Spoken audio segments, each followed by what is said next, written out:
In 383 AD, between the Eastern Jin Dynasty and the former Qin regime in the north, a battle that determined the fate of the country, the Battle of Feishui, kicked off.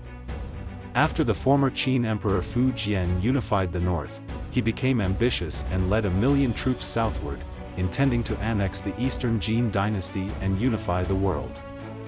When the Eastern Jin Dynasty faced a powerful enemy, it only assembled 80,000 Beifu troops and deployed defenses on the banks of the Feishui River. General Xie Xuan was ordered to do so in the face of danger. Before the war, rumors spread among the Qin army, and people were panicked. On the day of the decisive battle, Fu Jian climbed up and looked far away. He saw that although the Eastern Jin army was small, it was well organized, and he couldn't help but feel suspicious.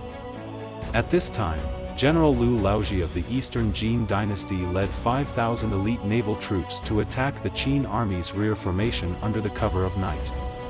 The Qin army was immediately in chaos. Xie Xuan took advantage of the situation and ordered his soldiers to attack more with less at the foot of Bagong Mountain, shouting, "Qin's army is defeated." The soldiers of the former Qin were already frightened, and when they heard this, they became like frightened birds. On top of the fertile water, the soldiers of the Eastern Jin Dynasty used vegetation as soldiers and used the sound of wind and water to create a force of thousands of troops and further frighten the Qin army. Fu Jian was defeated and led his remaining troops to flee north. Almost the entire army of 1,000,000 soldiers was wiped out. This is known as the Battle of Feishui in history. In this battle, the Eastern Jin Dynasty defeated the many with a small number, which not only protected the country, but also achieved a classic example of winning by outsmarting in history, which has been passed down through the ages.